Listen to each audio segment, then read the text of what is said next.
Hello everyone. I am Mrs. Shobha Nikam, working as an assistant professor in the Department of ENTC Engineering of AISSMS Institute of Information Technology.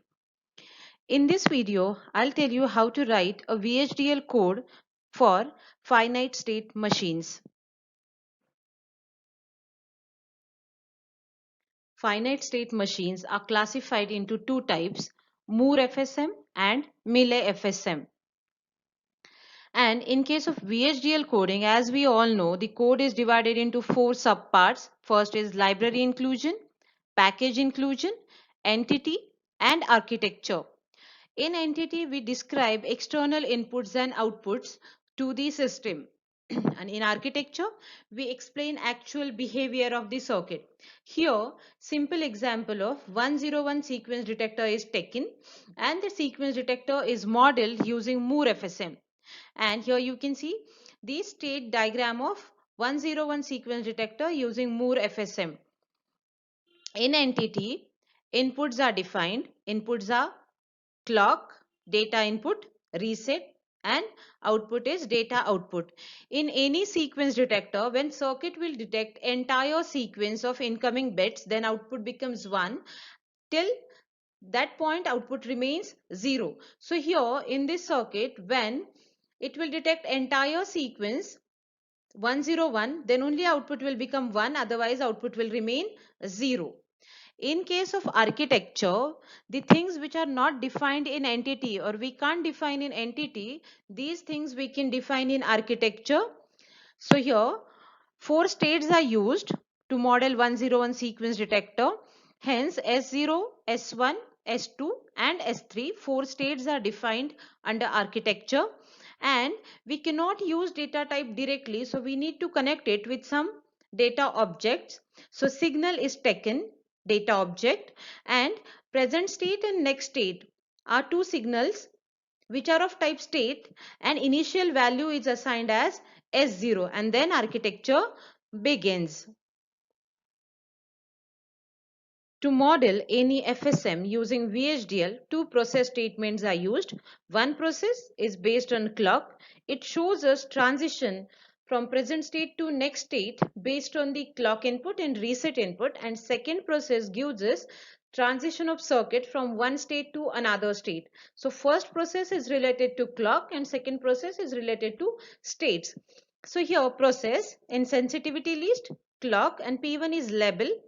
Begin. If clock tick event in clock equals to 1, meaning of this sentence is whenever positive age of clock will come, tick event is age and equals to 1 means rising age.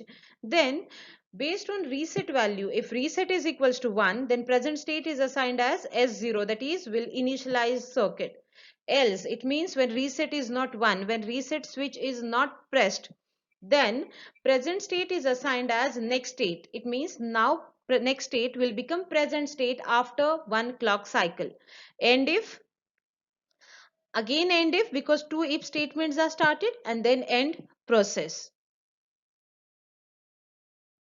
Here second process is used for states. So P2 is label given to second process.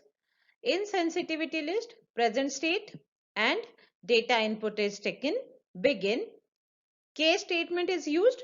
Case present state is, it means based on value of present state in which state we are now, we can decide next state.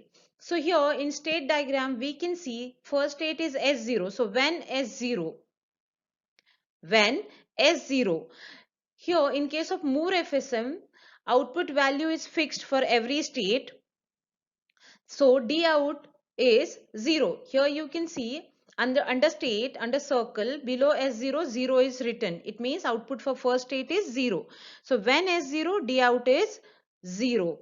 Then based on data input, we can decide next state. So if data input is equals to 1, you can see transition is from S0 to S1. So here next state is assigned as S1. Else, it means when data input is 0, else next state is assigned as S0 because transition is to same state. And if, then if we are in second state S1, So when S1 data output is 0 because entire sequence is not yet detected. So data output is 0. If data input is equals to 1, then the circuit will remain in same state. So next state is assigned as S1, else it means when data input is 0, then from state diagram we can say transition is to next state S2. So next state is assigned as S2 and end if. When present state is S2, then D out is again 0. If data input is equals to 1 for S2, then next state is S3. Else, it means when input is 0, then from state diagram we can say it is gone back to S0.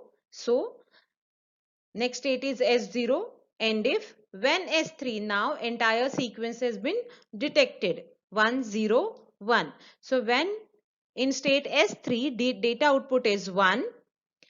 If data input is 1 then it will go back to state S1 else it will go back to state S2 end if end case and end process and end architecture name that is end behavioral.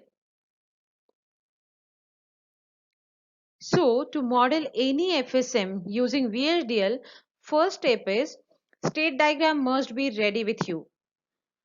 If you know how to draw state diagram, from that state diagram what you need to do is only you need to write two processes. One process is for clock and another process is for present state and next state to decide what is next state. I hope after watching this video you will be able to write VHDL code for any FSM. Thank you so much for watching.